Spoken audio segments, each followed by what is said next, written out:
Hello, everybody. Welcome back to another show, Learning the Holy Bible Together. We welcome everyone. Just got done with my prayer group, shed some tears of joy. Anyways, today we're still in 2 Kings. We're going to be reading and learning about chapters 7 and 8. And if you're ready, I'm just going to go ahead and start. And we're going to read about Elisha's prophecies come true. We're going to find out what that is. All right, so here we go. Chapter 7. Then Elisha said, "Hear ye the word of the Lord. Thus saith the Lord, tomorrow about this time shall a measure of fine flour be sold for a shekel, and 2 measures of barley for a shekel, in the gate of Samaria." Then a Lord on whose hand the king leaned answered the man of God and said, "Behold, if the Lord would make windows in heaven, might this thing be?" And he said, "Behold, thou shalt see it with thine eyes, but shalt not eat thereof." And there were 4 leprous men at the entering of the gate, and they said one to another, "Why sit we here until we die? If we say we will enter into the city, then the famine is in the city, and we shall die there. And if we sit still here, we die also. Now therefore come, and let us fall unto the host of the Syrians. If they save us alive, we shall live, and if they kill us, we shall but die." And they rose up in the twilight to go unto the camp of the Syrians. And when they were come to the uttermost part of the camp of Syria, behold, there was no man there. For the Lord had made the host of the Syrians to hear a noise of chariots and a noise of horses, even the noise of great host. And they said one to another, "Lo, the king of Israel hath hired against us the kings of the Hittites and the kings of the Egyptians to come upon us." Wherefore they arose and fled into the twilight and left their tents and their horses and their donkeys, even the camp as it was, and fled for their life.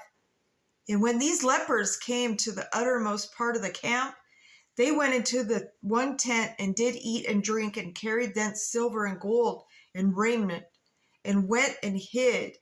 And it came again and entered into another tent, and carried thence also, and went and hid it. Then they said to one another, "We do not well. This day is a day of good tidings, and we hold our peace. If we tarry till the morning light, some mischief will come upon us. Now therefore come, that we may go and tell the king's household." So they come and called unto the porter of the city, and they told them, saying, "We came to the camp of the Syrians, and behold, there was no man there, neither voice of man, but horses tied, and donkeys tied, and the tents as they were." And he called the porters, and they told it the king's house within. And the king arose in the night, and said unto the servants, "I will now show you what the Syrians have done to us. They know that we be hungry. Therefore are they gone out of the camp to hide themselves in the field, saying, When they come out of the city, we shall catch them alive and get into the city." And one of his servants answered and said, "Let some take, I pray thee, 5 of the horses that remain, which are left in the city. Behold, they are as all the multitude of Israel that are left in it. Behold, I say thee, as even all the multitude of the Israelites that are consumed, and let us send and see." They took therefore 2 chariot horses, and the king sent after the host of the Syrians, saying, "Go and see." And they went after them unto Jordan, and lo, and all the way was full of garments and vessels, which the Syrians had cast away in their haste. And the messengers returned and told the king, and the people went out and spoiled the tents of the Syrians. So a measure of fine flour was sold for a shekel, and 2 measures of barley for a shekel, according to the word of the Lord.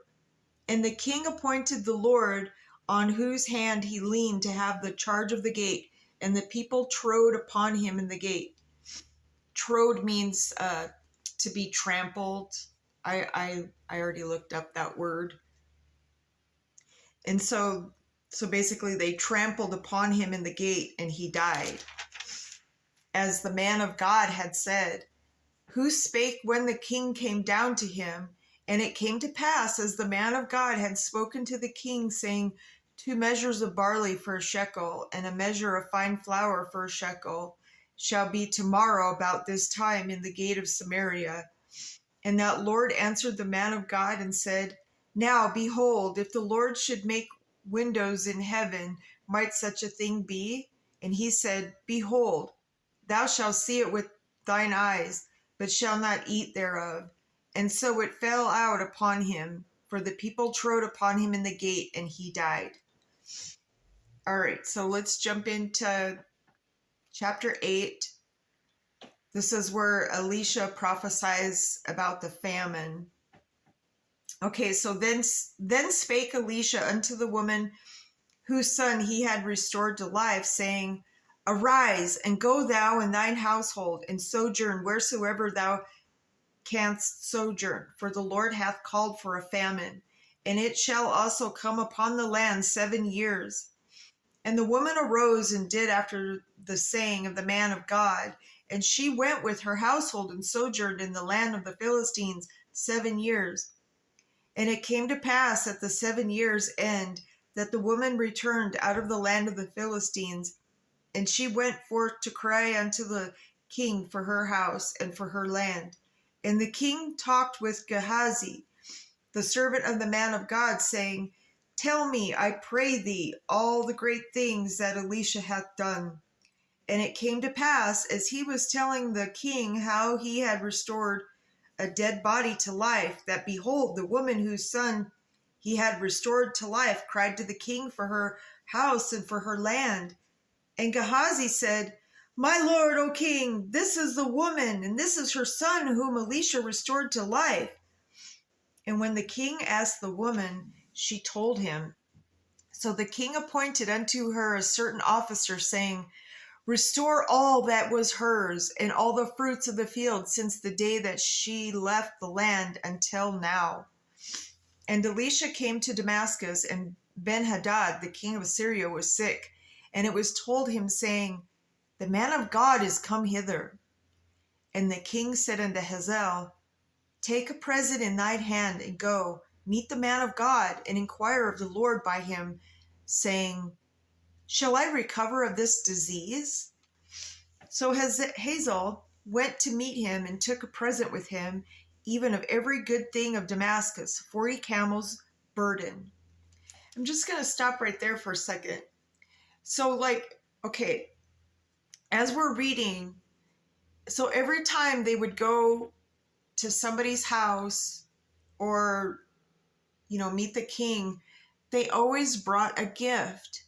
Now, that was custom in America back when, when I was a little girl. Whenever we were invited to somebody's house or, even for dinner or whatnot, we were always like, do you need me to bring anything? Even till this day, we still say it, but there's people that don't. They're not taught well. That's why I said the things we do today come from the Bible. And I just wanted to point that out. And so thy son Ben-Hadad, king of Syria, hath sent me to thee, saying, shall I recover of this disease? And Elisha said unto him, go, say unto him, thou mayest certainly recover. Howbeit the Lord hath showed me that he shall surely die. And he settled his countenance steadfastly until he was ashamed, and the man of God wept. And Hazael said, why weepeth my Lord? And he answered, because I know the evil that thou wilt do unto the children of Israel. Their strongholds wilt thou set on fire, and their young men wilt thou slay with the sword, and wilt dash their children, and rip up their women with child. And Hazael said, But what is thy servant, a dog? Would he should do this great thing? And Elisha answered, The Lord hath showed me that thou shalt be king over Syria. So he departed from Elisha and came to his master, who said to him, What said Elisha to thee? And he answered, He told me that thou shouldest surely recover. And it came to pass on the morrow that he took a thick cloth and dipped it in water and spread it on his face so that he died. And Hazael reigned in his stead.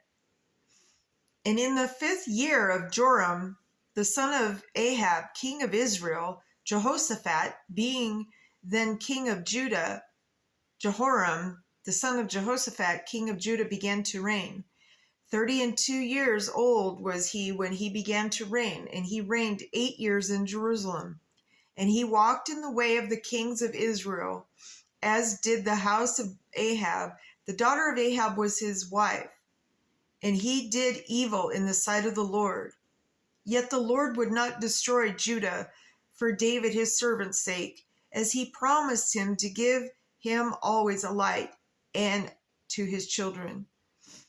In his days Edom revolted from under the hand of Judah, and made a king over themselves. So Joram went over to Zair, and all the chariots with him, and he rose by night and smote the Edomites, which compassed him about, and the captains of the chariots and the people fled into their tents.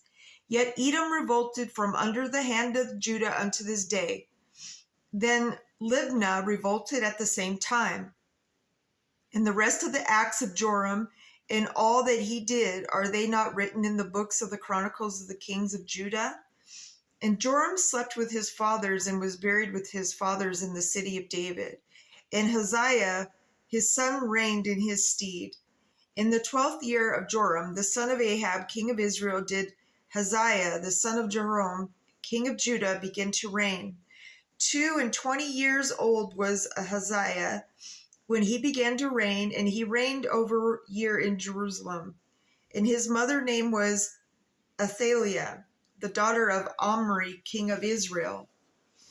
And he walked in the way of the house of Ahab, and did evil in the sight of the Lord, and did the house of Ahab, for he was the son-in-law of the house of Ahab. And he went with Joram, the son of Ahab, to war against Hazael, king of Syria, in Ramoth Gilead. And the Syrians wounded Joram. And King Joram went back to be healed in Jezreel, and the wounds which the Syrians had given him at Ramah, when he fought against Hazael, king of Syria.